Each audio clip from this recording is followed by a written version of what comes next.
Hello and welcome to the sideboard here at Star City Games Worcester. My name is Ruben Bressler and I am joined by Anthony Lowry, Star City Games writer, Hello guys, how you doing? founder of Team Chandra. Yes, general manager. Right, general manager. But this week we're taking a break from Chandra during the first week of Theros Standard. We're taking a break from that and playing what I think is the enemy, the number one deck that everyone's sort of been trying to work on, sort of tweaking. The deck that you have to beat week one, which is green-white aggro. Yep.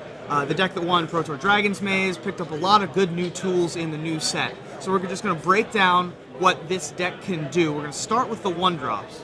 And so the one-drops in green-white aggro, a lot of people are playing things like Elvish Mystic.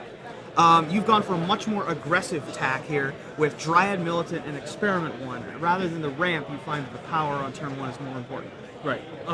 So there are two ways you can go with green-white. As you said, you can go the Elvish Mystic plan to like pump out turn 2 Smiters and turn 3 4-drops and whatnot. The other route is to be aggressive with Experiment 1 and Dryad Militant. I opted to go with the more aggressive route because I felt like the bigger problem with the bigger deck was reach. So being able to dish out the first 2 to 4, possibly 6 points of damage early, I felt was what the deck really needed, other than like a turn 2 Loxodon Smiter. And even if you do have even like a turn 3 Avenue Worm, it's not particularly great against those decks if you're drawing Elvish Mystics afterward. Sure. Whereas even the Dryad Militant isn't the worst, like it's still 2 damage. Right, it's a fine top deck Right. later in the game. Exactly, and it can still get pumped by Selesnya Charm and whatnot. Like every single point matters, so you definitely want to try to get like those first few points in early also. Now, the real reason to play this deck is the 2-drop slot. Yes. We have Voice of Resurgence. Everybody knows how great that card is.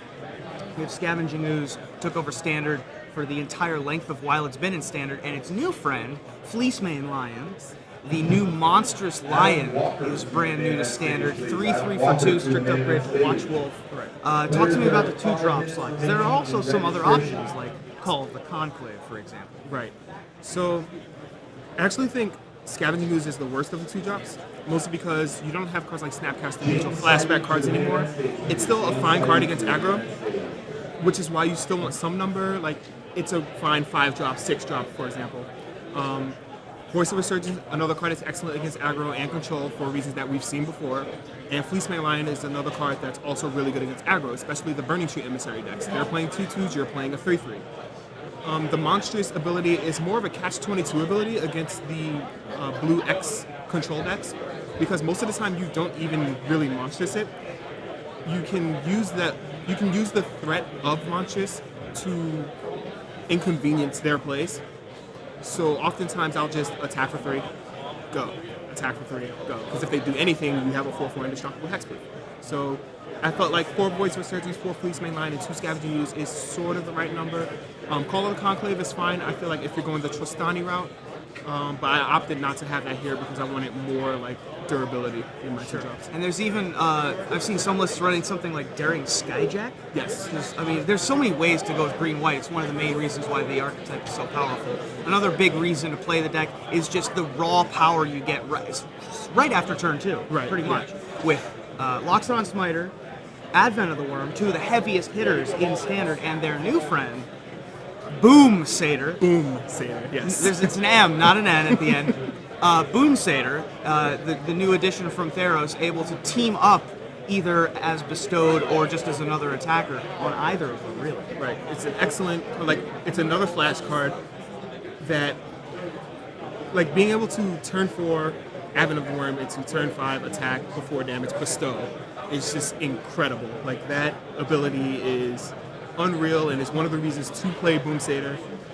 And it also actually makes your Fleecemane Lion better because it gives you another play to do while you're inconveniencing them. Sure, so you can leave up your 5 mana and your opponent just thinks you have Fleecemane Lion, but you have the Boom Satyr. Right, exactly. It also gives you Wrath Protection, which this deck can possibly have trouble with the Esper matchup. Right. Although things like Voice of Resurgence and the instant speed threats certainly help that. In order to bolster those threats we have a couple other additions to the deck.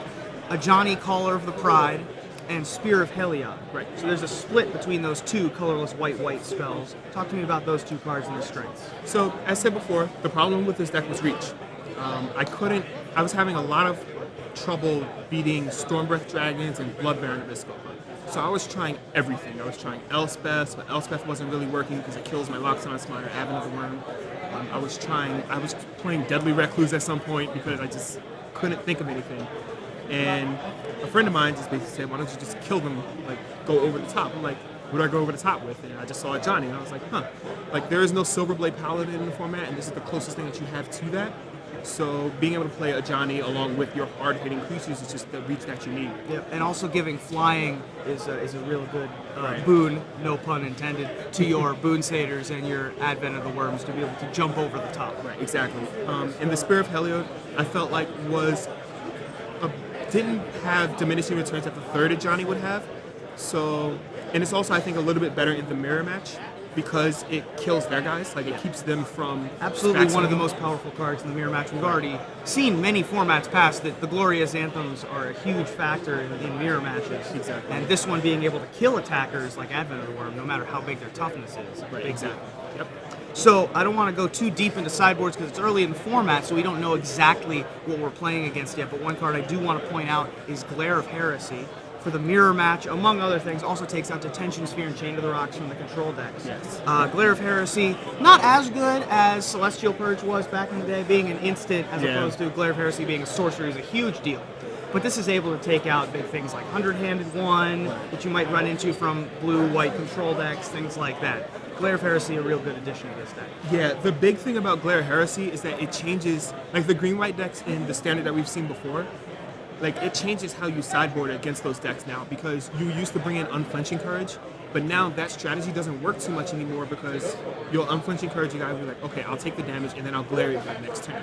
So I actually think the fact that Glare Heresy is in this format completely changes the mirror, as well as being good against the aforementioned Detention Sphere, Chain of the Rocks, and whatnot. Yeah, absolutely. The good thing about Glare of Heresy for this deck, though, is although Advent of the Worm is a green-white card, the worm itself is just mono green. Yes. So there Very you go. important. And there's so many builds to this deck. You can run Soldier of the Pantheon. You can run Daring Skyjack, as I mentioned earlier. You can run a much more controlling version with Archangel of Thune, Tristani in the main deck.